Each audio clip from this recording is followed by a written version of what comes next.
Hi everyone, how is everyone doing? This video is gonna be a vlog, I guess. I'm just gonna vlog as I go, as I read these books, but this is me reading books set in Italy or books that have to do with Italy. And the reason why I'm doing this is because I am Italian and there are so many books out there that have like Italian settings or Italian in the cover. So many like cutesy summer books. I know we're not in summer anymore. I did start this in summer though. I'm filming this intro after I finish these books, but I did start it in summer. I'm just now finishing it. These are the 4 books that I chose to read for this vlog.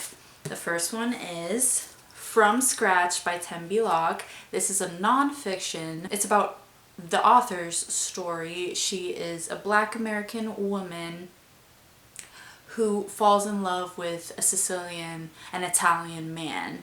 And it's about their life together and the hardships that they face. It was just interesting. I'm Sicilian, to be more precise. The next book that I have is One Italian Summer by Rebecca Surley.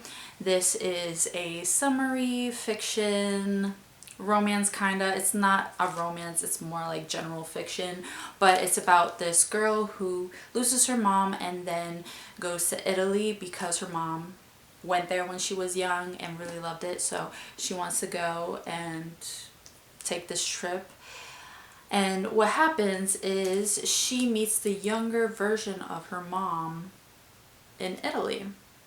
The concept sounded so interesting to me and the cover is so pretty. I've always wanted to read a book by this author. I do own In 5 Years, so I'm gonna have to try that one as well since I own it, but this is the second one. The third book that I have here is The Villa by Rachel Hawkins. This is a thriller. So I'm trying to do a mix of different genres, and in this case this is a thriller. I really like the cover. The lemons look so pretty.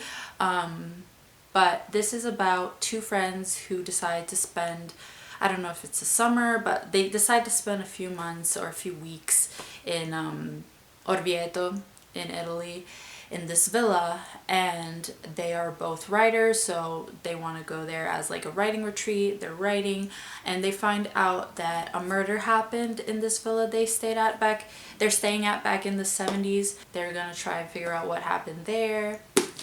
Last book that I have is another fiction book, and it's The Sicilian Inheritance by Joe Piazza.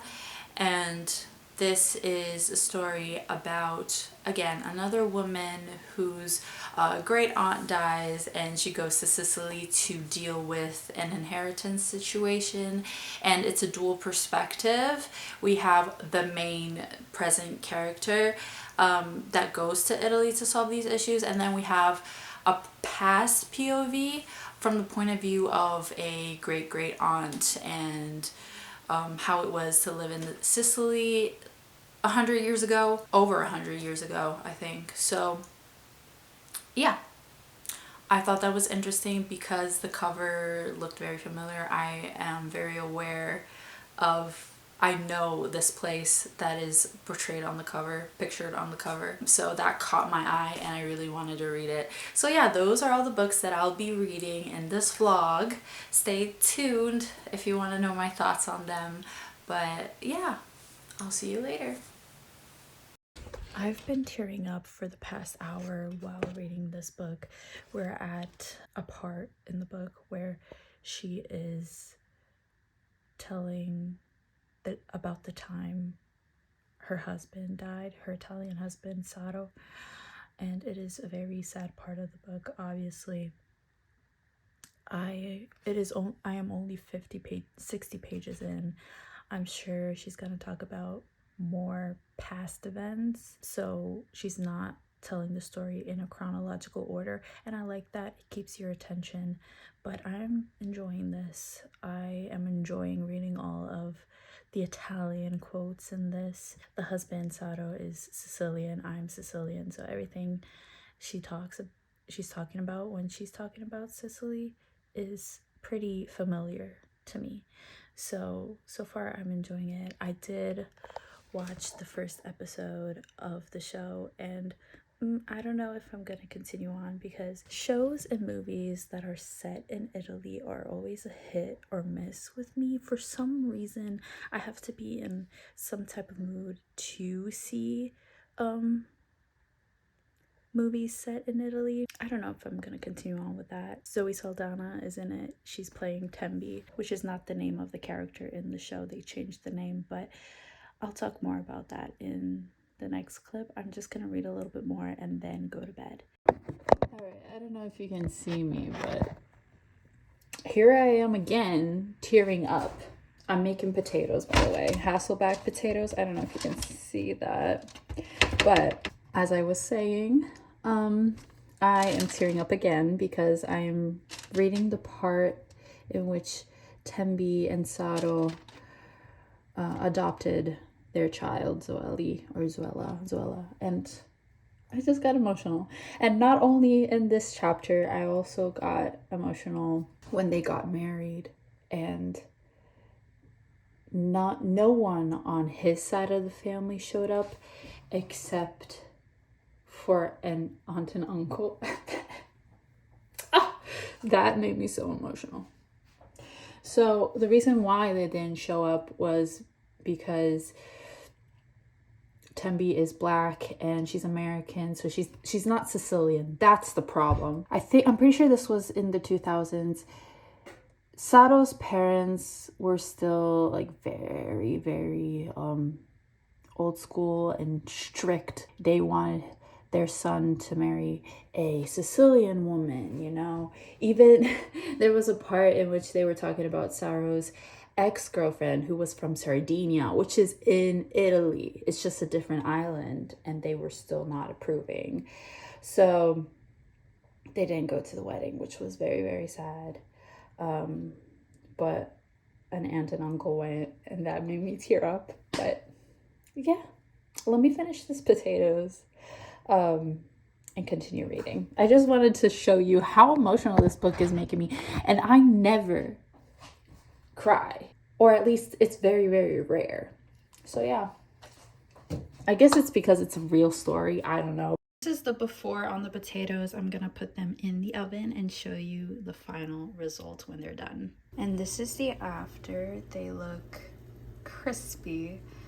I have finished From Scratch by Tembi Locke, and I'm gonna give it 5 out of 5 stars.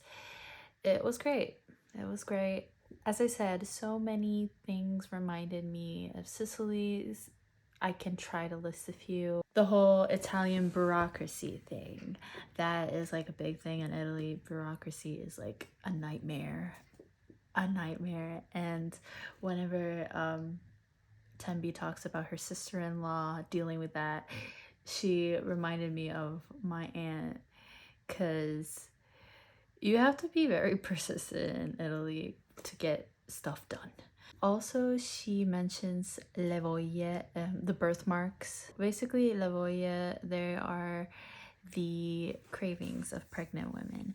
And in Italy, in Sicily, I don't know if it's all Italy, but in Sicily, if a pregnant, they say that if a pregnant woman is craving something a lot during the pregnancy, then the baby is born with birthmarks. Also, her mother-in-law had like pajamas and gowns that she never wears. They're like in the dresser, saved especially for the hospital. And that is the thing, that's a big thing in Sicily. My grandma has that. My grandma has gowns, like nightgowns and pajamas just for that. If like she ends up, it's sad to think, but like that's a thing. They save a nightgown just for that, so that you look very presentable and nice in the hospital. You have like clean new nightgowns and pajamas. So yeah, that's another thing that Sicilians do. But those were just a few to mention. It's a sad story. It's a very, very sad story, but it was also very relatable in the sense that I loved reading about Sicilian things that I just, know about because I grew up there. Also, this book has a lot of, I don't know if you can see that, a lot of recipes. She talks a lot about food. And yeah, it's just overall a good book, and it's probably gonna be my favorite of this video. But yeah, that's it for this one. I realized that I've been on booktube officially for 8 years now. I didn't do like any videos for it because it passed, the anniversary passed already, but I was just randomly thinking about it. And yeah, that's just interesting. I haven't been consistent, but I'm still here. I'll talk to you guys when I start the next book. Hi everyone, it's a new day, a new month. I haven't continued this vlog in a little bit, to be honest, but I finally started reading the next book for this vlog, and that book is The Sicilian Inheritance by Joe Piazza. And this caught my attention because, first of all, it was everywhere at the bookstore I work at. So I'm Sicilian, the title says Sicilian, that caught my eye, and a lot of people were buying it. Then I was looking closely at the cover and I realized I know this place. And after thinking a little bit, I remembered that I took the exact same picture last summer. I'll show you on the screen. It looks like it's the same angle too, but I was so surprised when I figured out why this cover looked so familiar. But yeah, I decided to pick it up because obviously it is set in Italy, at least most of it is. And it is a dual perspective. It is set in present day and in the past, I think the early 20th century. It follows two women.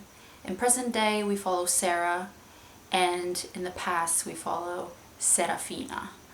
And the story is about this girl, Sara, who is going through challenging times in her work life, in her family life, and her great aunt Rosie just died.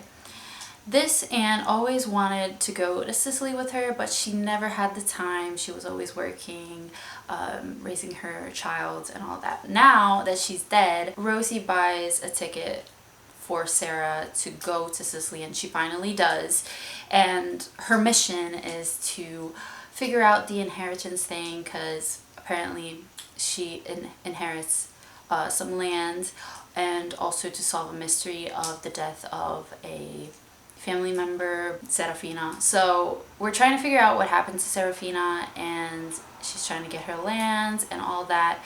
And that is the present day timeline. In the past, we follow Serafina. This is the time period in which a lot of Sicilian men were immigrating to America because of the work situation. And in America, the American dream, you would make more money, and a lot of people just moved over here and left the women back home with the children until they figured stuff out over here. So Serafina did get married really young. She did want to continue college, but once you fall pregnant, back in the day, that wasn't really an option. So she ends up giving up her education and marries this guy and has children, right? She is left alone in Sicily to raise the children, and now she is trying to learn how to be a healer, I think. She's like under the apprentice of this older lady who a lot of people call the witch. So she's learning stuff from this older lady, and yeah, that's it. So it's pretty interesting so far. I have a feeling some mafia thing is gonna come up, because that's usually what happens in Sicilian stories. It's really frustrating. Yeah, mafia happened a lot. It still happens, but There's so much more to Sicily than that. I always hated when I told people, hey, I'm from Sicily, and the first thing they would say to me is like, oh, mafia, mafia. And I always hated that because there's so much more. There's so much more to Sicily than that. But I know. I have a feeling that something like that is going to pop up in this story.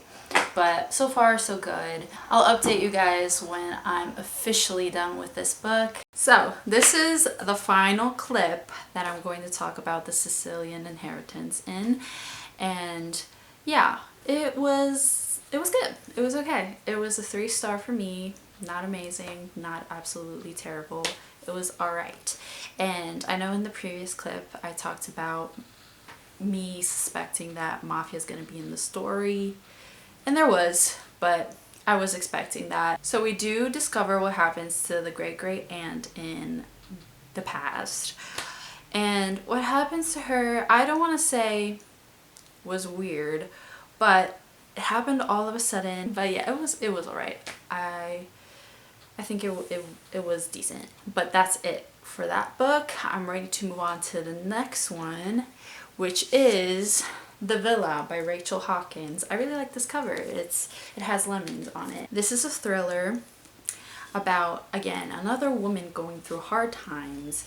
She is a writer, I'm pretty sure. And her friend Chess suggests a girls' trip to Italy to reconnect and I guess write and, you know, girls' trip things. So they go to Orvieto and they find out that this villa they're staying in was once owned by a rock star called Noel Gordon back in the 70s. And back in the 70s, this rock star invited a few people, his musician friend, his girlfriend, and they stayed at this villa. A murder happened. So a bunch of things happened back in the 70s that I'm sure we're gonna find out in present day. That's the next book I'm reading, and I'll talk to you about it in my next vlog clip. I have finished The Villa by Rachel Hawkins. I'm gonna give this one 3.5 stars. Second favorite so far. I think I mentioned that this is about a book about 2 writers that go to Italy to write, and they found out that the place that they're staying in was the same place where a famous musician died back in the 70s. And what happens is they end up finding clues, they end up finding what happens back in the day. In present day, there is a lot of like drama and conflict between the 2 friends, and the main character is going through a divorce. So the husband is trying to take all of her money and stuff like that. So I don't know how to explain this book without spoiling anything. Anything I say about it would be a spoiler, I feel like. But all I can say is that it was good. It wasn't shocking to me, but it was good. I prefer the present day POV in comparison to the past one. But yeah, one thing that I found interesting is that one of the main character of the past, Mary, she is a famous novelist, and she wrote a horror gothic set in the countryside somewhere, and all I could think about is Mary Shelley because I think that's how she wrote Frankenstein. Let's move on to the next one. Before I do that, I just checked the synopsis here on the book, and it does mention Mary Shelley. It says, inspired by Fleetwood Mac, I can see that, the Manson murders, and the infamous summer Percy and Mary Shelley spent with Lord Byron at the Lake Geneva Castle, the birthplace of Frankenstein. So yeah, it is inspired by that. I thought I was being clever. Anyway, next book is One Italian Summer. Update, I started a new book. I started One Italian Summer by Rebecca Surley, and I'm only 5 chapters in, but I already don't like the main character. I immediately didn't like her. Something about the way she's thinking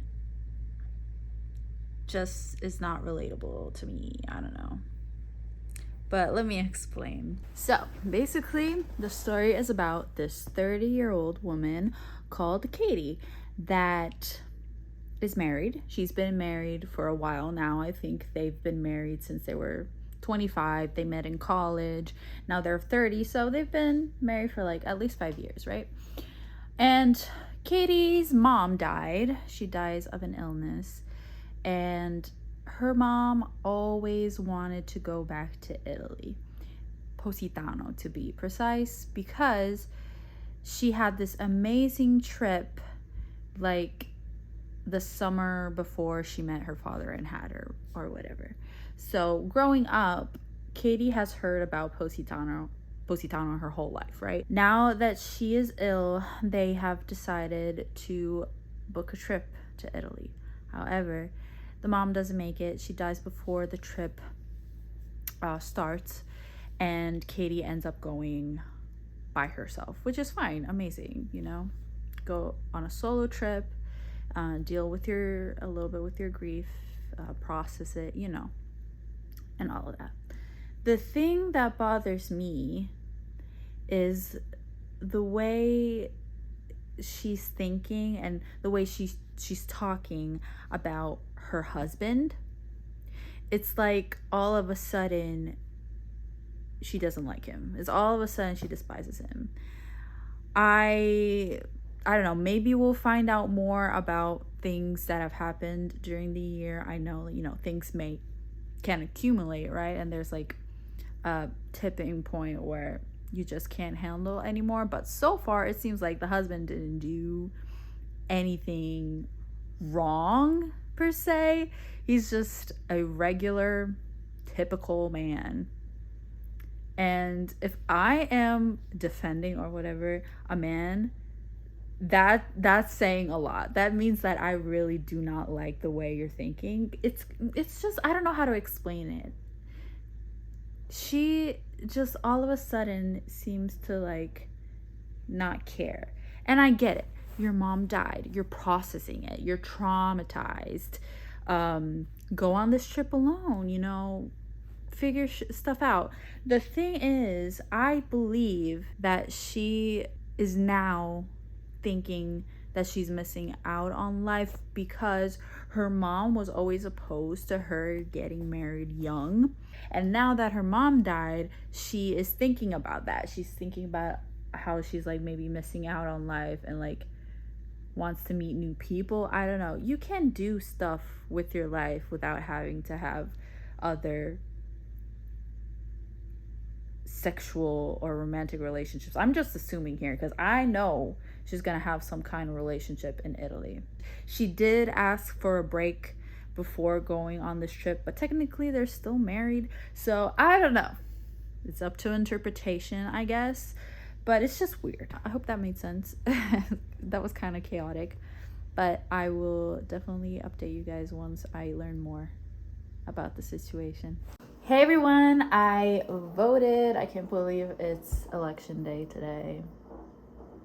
But anyway, finished this freaking book. And I know I talked a lot about the main character in the last clip. But the more I read it, I was like, okay, maybe she's over the marriage. You know, they got married young. She fell out of love for some reason, even though he doesn't seem to have done anything bad, you know? So I was like, okay, you have every right to divorce him and be happy, I guess. But, however, and spoiler here if you don't want to know, skip this part, but she ends up going back to him at the end after she cheats, as predicted. She does cheat. To be more precise, he goes to her. Like, he went to Italy to get her back, like to talk it out while she was cheating. And she was like, yeah, I love you. Let's get back together. The reason why I bought this book was because of the premise. I thought it was very interesting because the main character, when she goes to Italy, it's like she went back in time and meets the younger version of her mom, and I thought that was a great concept. I didn't really like the younger version of her mom either. just bad decisions overall. As I said, she does cheat, and I do not like cheating. So that's the main reason why I did like the concept. So I'm gonna give it 2 stars. However, just unlikable characters for me. She was just hating on the husband for like stupid reasons, like, oh, he has a Mozambique shirt and he's never been to Mozambique. Like, who cares? Who cares? There was this whole conversation between the main character and the younger version of her mom that really bothered me. So basically what happens is the younger version of her mom, who doesn't know that that's her daughter, she told her, you think cheating is unforgivable. And then the daughter says, isn't it? The mom says, I don't know, is it? What are we talking about? What are we talking about? And then the younger version of her mom says, this trip is not about him, it's about you. Good people do bad things all the time. I don't care. If you cheat, you're a bad person. That's it. End of story. Again, I get that grieving is a very hard thing. I've been through it. And I'm not saying she shouldn't have gone. I am all for her going on a solo trip. I will be unhauling this book. So it will be in my next unhaul video. And yeah, and that's it for this book and for this video. I hope you enjoyed it. Overall, From Scratch was my favorite out of the 4. I give it 5 out of 5. And my least favorite was this one. I'm glad I finally finished this vlog, and I'll see you guys in my next video. Bye.